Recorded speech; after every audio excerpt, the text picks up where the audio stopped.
Hello friends, welcome to the TN packers YouTube channel. இந்த வீடியோவில் 3 முக்கியமான விஷயங்களை பார்க்க போகிறோம். ஐஓபி எக்ஸாமுடைய லெவல் எக்ஸாக்டாக இந்த மாதிரி இருக்கும், கொஸ்டின்ஸ் எந்த மாதிரி கேட்பாங்க, ஐபிபிஎஸ்பியூவில் புதுசாக கேட்டிருக்கக்கூடிய அந்த ஆர்பிஐ சர்க்குலர் எப்படி ப்ரிப்பேர் பண்ணணும், எல்பிஓ எக்ஸாம்ஸ்க்கு இந்த பேங்கிங் கரண்ட் அஃபேர்ஸை எப்படி நாம் கவர் பண்ணணும், இந்த 3 விஷயத்தையும் இந்த வீடியோவில் டிஸ்கஸ் பண்ணியிருக்கேன். உங்களுக்கு அதுக்கு முன்னாடி அஃபைஸ் cloud and exam railway any package வேணும்னா ஏகே10 அப்படிங்கிற கூப்பன் கூட யூஸ் பண்ணிக்கோங்க. இந்த வீடியோக்கு லைக் பண்ணிவிட்டு உங்கள் ஃப்ரெண்ட்ஸுக்கு நிறைய பேருக்கு நம்ம சேனலை ஷேர் பண்ணுங்கள், சேனலை சப்ஸ்கிரைப் பண்ணிக்கோங்க. ஓகே, வாங்க ஃபஸ்ட்டு நம்ம அந்த ஆர்பிஐ சர்க்குலரை பற்றி பேசிடலாம். இந்த சோர்ஸ்னு இல்லை, நிறைய சோர்ஸ் இருக்குது, பட் இது கொஞ்சம் ஸ்டாண்டர்டாக இருக்கும். கரியர்ஸ் கிளவுட் வெப்சைட்டில் எல்லா வெப்சைட்டுக்கும் இதே தான் ப்ரொசீஜர், இது தான். இந்த சைட்டுக்கு நான் சொல்கிறேன். கரண்ட் அஃபேர்ஸ் போங்க, அதில் பாருங்கள் தனியாக பேங்கிங் அவேர்னஸ்னு ஒரு காலம் இருக்கும். அதில் பேங்கிங் அவேர்னஸை கிளிக் பண்ணால் மந்த்லி பிடிஎஃப் கொடுப்பாங்க. இன்னும் ஜூன் மந்த்துக்கு அப்லோட் பண்ணல, மே மந்த் அப்லோட் பண்ணியிருக்காங்க. இதில் இந்த கண்டென்ட் அண்ட் எம்சிக்யூ பிடிஎஃப் இருக்குது இல்லைங்களா, இதை நீங்கள் ஓப்பன் பண்ணுங்கள். இதை ஓப்பன் பண்ணதும் உங்களுக்கு இந்த பிடிஎஃப் வரும். இது 3 பார்ட்டாக இருக்கும். பேங்கிங் கண்டென்ட், இது ஃபுல்லாக பேங்கிங் கண்டென்ட், இது அதோடைய எம்சிக்யூ அண்டு இந்த கண்டென்ட்டுக்கான ஸ்டாட்டிக் எம்சிக்யூ, இந்த 3வது பார்ட்டு. நீங்கள் இந்த பார்ட் 2ன்றது ரொம்ப முக்கியமான விஷயமா இருந்தாலும், இந்த ஆர்பிஐ இன் நியூஸ் இருக்குது பார்த்தீங்களா, இதைத்தான் அவங்க ஆர்பிஐ சர்க்குலர்னு சொல்கிறாங்க. இவங்க தெளிவாக என்னென்ன ஆர்பிஐ லான்ச் பண்ணாங்க, அவங்க வெப்சைட்டில் என்னென்ன பப்ளிஷ் ஆச்சு நியூஸு, என்னென்ன ரிப்போர்ட் ஆர்பிஐ ரிலீஸ் பண்ணாங்க, இந்த மாதிரி கம்பைல் பண்ணி அதோடைய ஸ்டாட்டிக் முதற்கொண்டு கொடுப்பாங்க. ஓகேங்களா? ஸோ இதில் நீங்கள் ப்ரிப்பேர் பண்ணாலே உங்களுக்கு நல்ல ஸ்கோர் ஐபிபிஎஸ் பிஓ மெயின்ஸில் கிடைக்கும். அண்ட் இப்போ ஒரு விஷயத்த சொல்கிறாங்கன்னா அதோடைய அடிஷ்னல் டேட்டா கூட இங்கே கொடுப்பாங்க. ஸோ இந்த இம்பார்ட்டன்ட் டேர்ம்ஸ், கீ சேஞ்சஸ், இதெல்லாம் அடிஷ்னலாக ப்ரிப்பேர் பண்ணாலும் இங்கே ப்ரிப்பேர் பண்ணிக்கலாம். இல்லை சார், நான் வெறும் பேங்கிங் நியூஸ் மட்டும் படிக்கிறேன் அப்படின்னா இதே பாக்கெட் பிடிஎஃப்னு ஒன்று இருக்கும். ஓகேங்களா? அந்த இதை பாருங்கள், இதுதான் அந்த பாக்கெட் பிடிஎஃப். இதில் அதே ஆர்பிஐ நியூஸஸை தனியாக வெறும் முக்கியமான கண்டென்ட் மட்டும் கொடுத்துருப்பாங்க. ஓகேங்களா? ஸோ நீங்கள் மேலோட்டமாக படிக்கிறதா இருந்தால் பாக்கெட் பிடிஎஃப்பில் இருக்கக்கூடிய ஆர்பிஐ நியூஸஸை படிங்க. டெப்த்தாக படிக்கணுன்னா இந்த பேங்கிங் அவேர்னஸ் இல்லைனா மந்த்லி ஸ்டடி பிடிஎஃப்னு ஒரு மாதம் ரிலீஸ் பண்ணுவாங்க, அதை நீங்கள் ப்ரிப்பேர் பண்ணலாம். பட் ஆனால் எல்லாருமே இந்த கியூஎன்டிஏவை கம்பல்சரி ட்ரை பண்ணுங்கள்.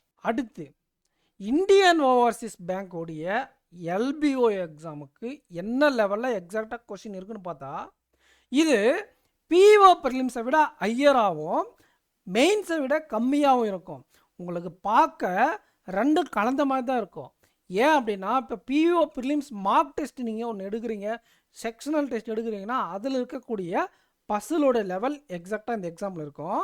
மெயின்ஸில் நீங்கள் பார்க்கக்கூடிய கோடர் இன்இக்வாலிட்டி, கோடர் டைரக்ஷன், அந்த மாதிரி விஷயங்களை கேட்டிருப்பாங்க. ஆனால் ரொம்ப ஈஸியாக கேட்டிருப்பாங்க. இப்போ ஒரு மெயின்ஸில் நீங்கள் போகிறீங்க, கிளர்க் மெயின்ஸோ பிஓ மெயின்ஸோ அப்படின்னா அதில் இருக்கக்கூடிய கோடர் டைரக்ஷனோ கோடர் இன்இக்வாலிட்டியோ ரொம்ப கொடூரமாகவும் டைம் கன்சியூமிங்காகவும் இருக்கும். அட்லீஸ்ட் டைம் கன்சியூமிங்காக வச்சு இருக்கும் அப்ரோச் பண்ணுற மாதிரி இருந்தால் கூட. ஆனால் இந்த இந்தியன் ஓவர்சீஸ் பேங்க்கில் வரக்கூடிய எல்பிஓவில் ஈஸியாகவும் இருக்கும். அதே மாதிரி உங்களுக்கு கம்மியான டைமில் சால்வ் பண்ணுற மாதிரி இருக்கும். அதோடைய பேசிக் அந்த டாபிக் கோடர் இன்இக்வாலிட்டியோ கோடர் டைரக்ஷனோ கோடர் பில்ட்ரேஷனோ கோடர் சிலாஜிசமோ ஏதோ சாதா சிலாஜிசம் கூட கேட்பாங்க. சாதா சிலாஜிசமே கொஞ்சம் கன்க்ளூஷன் அதிகமாக வச்சு கேட்பாங்க. இதே இன்இக்வாலிட்டி கோடர் இல்லாமல் சாதாவாக கேட்டால் definitely true, definitely false method இருக்கு இல்லைங்களா, அதே கேட்பாங்க. அப்படி இல்லைன்னா கன்க்ளூஷன் அதிகமாக கேட்பாங்க, 3-4 கன்க்ளூஷன் அந்த மாதிரி. இதே தான் எல்லா டாப்பிக்கும் சிலாஜிசமும் இன்க்ளூடட். ஓகேங்களா? ஒன்று கன்க்ளூஷன் அதிகமாக கேட்பாங்க, இல்லைனா அந்த கோடட் பேட்டர்னில் சிம்பிளிஃபைடு ஃபார்மேட்டில் கேட்பாங்க. டெஃபினெட்லி ட்ரூ, டெஃபினெட்லி ஃபால்ஸ், அந்த மெத்தட். இந்த 3 தான் ரவுண்டு கட்டி நம்மக்கிட்ட கேட்க வாய்ப்பு இருக்குது. அதே மாதிரி உங்களுக்கு இந்த பசில்ஸ் வந்து பார்த்திங்கன்னா எக்ஸாம் லெவலில் பிஓ ப்ரிலிம்ஸில் எக்ஸாம் லெவலில் இருக்கக்கூடியது இல்லை, நம்ம மார்க் டெஸ்ட்டில் கொஞ்சம் டிஃபிகல்ட் லெவல் அதிகமாக தான் கொடுத்துருப்பாங்க. அந்த செக்ஷனல் டெஸ்ட்டில் இருக்கக்கூடிய லெவலில் நமக்கு எக்ஸாமில் கேட்பாங்க. புரிஞ்சுதுங்களா? அப்போ ஒரு 7 பேர் கொண்ட 6லேருந்து 7 பேர் கொண்ட double variable puzzle, 9 to 10 member கொண்ட மேக்ஸிமம் 10 மெம்பர் கொண்ட சிங்கிள் வேரியபிள் பசில், இந்த மாதிரி ப்ராக்டிஸ் பண்ணிங்கன்னா உங்களுக்கு பசில்ஸ் ஈஸியாக இருக்கும். டிஐக்கு நீங்கள் நம்ம எக்ஸாம் வேலையில் கேம் சேஞ்சர் நான் ஒரு இடத்துல 30 கொஷின்ஸ் இருக்கும். அதை ப்ராக்டிஸ் பண்ணிவிட்டு கொஞ்சம் ஈஸியாகவும் இல்லாமல் கஷ்டமாகவும் ரொம்ப கொடூரமாகவும் இல்லாமல் மாட்ரேட்டாக வச்சு பர்சன்டேஜ் அப்ளை பண்ணுறது, ரேஷியோ இம்ப்ளிமெண்ட் பண்ணக்கூடிய கான்செப்ட்டு. அப்புறம் நீங்கள் என்ன பண்ணணும் அப்படின்னா, அந்த வேரியபிள் வச்சு கூட எக்ஸாமில் கேட்டாங்க எல்பிஓவில். இந்த எல்பிஓவில் கேட்பாங்க. வேரியபிள் அப்ளை பண்ணி எப்படி நீங்கள் டிஏ சால்வ் பண்ணுறது, இந்த மாதிரி விஷயங்களை நீங்கள் எக்ஸ்ட்ரா ஃபோக்கஸ் பண்ணிக்கலன்னா ஆப்டிடியூடும் கிளியர் ஆகிடும். ஓகேங்களா? மேக்ஸிமம் இருக்கக்கூடிய 60 நிமிஷத்தில் உங்களால் 30 கொஸ்டினையும் அடிக்க முடியும். புரிஞ்சுதுங்களா? பிஓ செக்ஷனல் டெஸ்ட் எடுக்கும்போது உங்களால் மார்க் 15 தான் வருது, 18 தான் வருது அப்படின்னா நீங்கள் ஒரி பண்ணிக்க தேவையில்லை. ஏன் அப்படின்னா இது வெறும் 20 நிமிஷத்தில் 35 கொஸ்டின் ட்ரை பண்ணுறீங்க. ஆனால் எல்பிஓ எக்ஸாமில் 30 கொஸ்டினுக்கு 60 நிமிஷம் ட்ரை பண்ணுறீங்க. அப்போ நீங்கள் நிறைய டைம் இருக்கிறதுனால இங்கே 3 டெஸ்ட்டு சேர்ந்து என்ன அட்டெம்ப்ட் கொடுக்குறீங்களோ அது இங்கே ஒரே அட்டெம்ப்டில் ஒரே டெஸ்ட்டில் கொடுக்க போகிறீங்க. கொஞ்சம் இதை விட இது டிஃபிகல்ட் லெவல் அதிகமாக இருக்கும். உங்களால் ப்ராப்பராக அப்ரோச் பண்ணால் எல்லா கொஸ்டினும் அட்டன் பண்ணுற மாதிரி தான் எக்ஸாம் லெவல் இருக்கும். மெயின்ஸ் மாதிரி தெரிஞ்சாலும் லெவல் அதில் என்ன ஈஸியாக கேட்கணுமோ அந்த மாதிரி இருக்கும். பிஓ பிலிம்ஸ் லெவலை விட கொஞ்சம் அதிகமாக இருக்கும். இன்பிட்வீனில் தான் நமக்கு எக்ஸாம் இருக்கும்.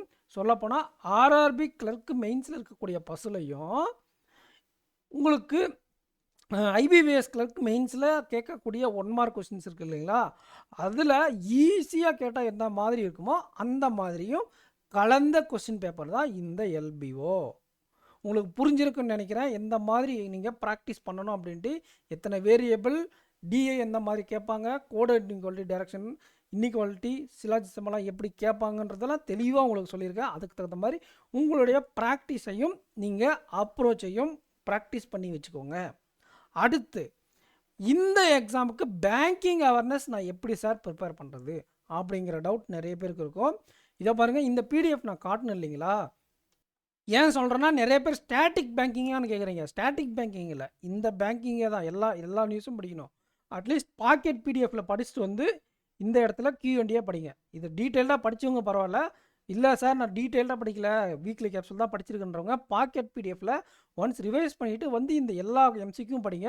இல்லை சார் எனக்கு டைம் இல்லைன்றவங்க டேரெக்டாக வந்து எம்சிக்யூவை படிச்சுட்டு இந்த எம்சிக்யூ படிக்கிறதுனால டேரெக்டாக உங்கள் மைண்டில் ஆழமாக பதிஞ்சிடும். அதே மாதிரி அந்த கண்டென்ட்டை உங்களால் ஈஸியாக கிராப் பண்ணிக்க முடியும். என்ன கண்டென்ட் சொல்ல வராங்க, இதில் எக்ஸ்ட்ரா பாயிண்ட் என்ன படிக்கணும் அப்படிங்கிறதையும் நீங்கள் நோட் பண்ணிட்டு போயிடலாம். ஸோ இது மாதிரி 6 மாதத்துக்கு, எப்படி 6 மாதத்துக்கு குறைஞ்சது ஒரு 6 மாதத்துக்கு ப்ரிப்பேர் பண்ணியிருக்கணும். முடியலன்றவங்க 4 மாதத்துக்காச்சும் ப்ரிப்பேர் பண்ணுங்கள்.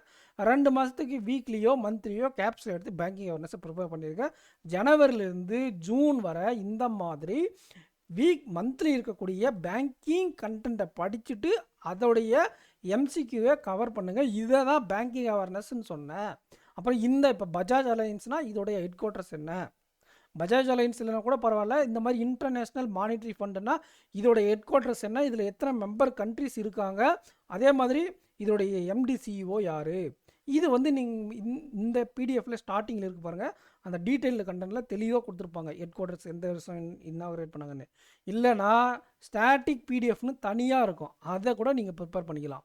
எங்கேயாச்சும் ஒரு இடத்துல இந்த மாதிரி முக்கியமாக ADB, IMF, வேர்ல்டு பேங்க் இந்த மாதிரி விஷயங்களுக்கான ஸ்டாட்டிக், அதோடைய MD/CEO, அதுக்கப்புறம் அதோடைய ஹெட் குவார்ட்டர்ஸ், புரிஞ்சுதுங்களா? இதெல்லாம் ப்ரிப்பேர் பண்ணிக்கோங்க. அதில் எத்தனை மெம்பர் கண்ட்ரி இருக்காங்க முதல் கொண்டு எக்ஸ்ட்ரா கேட்பாங்க. அதில் அது பண்ணுறதுனால உங்களுக்கு இந்த பேங்கிங் அவேர்னஸ் ப்ரிப்பேர் பண்ணுற இடத்துல ஒரு 10லேருந்து ஒரு 12 கொஸ்டின் கவர் ஆகுதுன்னா அந்த ஸ்டாட்டிக்கோட சேர்த்து படிச்சிங்கன்னா உங்களுக்கு அது 12லேருந்து 14 எக்ஸ்டெண்ட் ஆகும். ஒரு 2 அட்டெம்ப்டை கூட்டி கொடுக்கும், அவ்வளோதான். ஓகேங்களா? அந்த ஸ்டாட்டிக் ப்ரிப்பேர் பண்ணுறதுனால இந்த எம்சிக்கு மட்டும் ப்ரிப்பேர் பண்ணால் உங்களால் இந்த டேரெக்டாக CAலேருந்து என்ன கொஸ்டின்ஸ் கேட்குறாங்களோ அதை மட்டும் உங்களால் அட்டன் பண்ண முடியும். புரிஞ்சுதுங்களா? ஸோ இதுதான் பேங்கிங் அவேர்னஸ். ஸ்டாட்டிக் பேங்கிங் அவேர்னஸ்ன்றது இந்த கரண்ட் அஃபேர்ஸ்க்கு ரிலவெண்ட்டான ஸ்டாட்டிக் பேங்க் அவேர்னஸ் தான் மேக்ஸிமம் கேட்பாங்க. ஓகேங்களா? இப்போ ஸ்மால் சேவிங் ஸ்கீம்ஸ் கேட்குறாங்க அப்படின்னா ஸ்மால் சேவிங் ஸ்கீம்ஸில் எதனா பர்சன்டேஜ் சேஞ்ச் பண்ணியிருப்பாங்க, அதனால் ஸ்மால் சேவிங் ஸ்கீமை பற்றி ஸ்டாட்டிக்காக கேட்பாங்க. அப்படி தான் வரும் உங்களுக்கு ஸ்டாட்டிக் பேங்கிங். நியூஸில் கவர் பண்ண ஸ்டாட்டிக் பேங்கிங்கை படிங்க, அது 2வது பட்சம் தான். ஃபஸ்ட்டு கரண்ட் அஃபேர்ஸில் வந்த பேங்கிங் கரண்ட் அஃபேர்ஸை ப்ரிப்பேர் பண்ணுங்கள், அதுதான் மேக்ஸிமம் ரோல் ப்ளே பண்ணும் பிஓலையும் LBO எக்ஸாம்லையும். ஸோ இந்த வீடியோ உங்களுக்கு பிடிச்சிருந்தா வீடியோக்கு லைக் பண்ணிக்கோங்க. AK10 அப்படிங்கிற கூப்பன் கூட யூஸ் பண்ணி நீங்கள் எக்ஸாம் ரேலியிலும் கரண்ட் அஃபேர்ஸையும் பர்ச்சேஸ் பண்ணிக்கோங்க. பர்ச்சேஸ் பண்ணக்கூடிய லிங்க் கமெண்ட் செக்ஷனில் இருக்குது. உங்கள் ஃப்ரெண்ட்ஸுக்கு நிறைய பேருக்கு ஷேர் பண்ணுங்கள். மறக்காமல் வீடியோக்கு லைக் பண்ணிட்டு சேனலை சப்ஸ்கிரைப் பண்ணிக்கோங்க. Thank you friends. நெக்ஸ்ட் வீடியோவில் மீட் பண்ணலாம். தேங்க்யூ. வீடியோ யூஸ்ஃபுல்லாக இருந்தால் யூஸ்ஃபுல்னு கமெண்ட் செக்ஷனில் கமெண்ட் பண்ணிட்டு போங்க. தேங்க்யூ.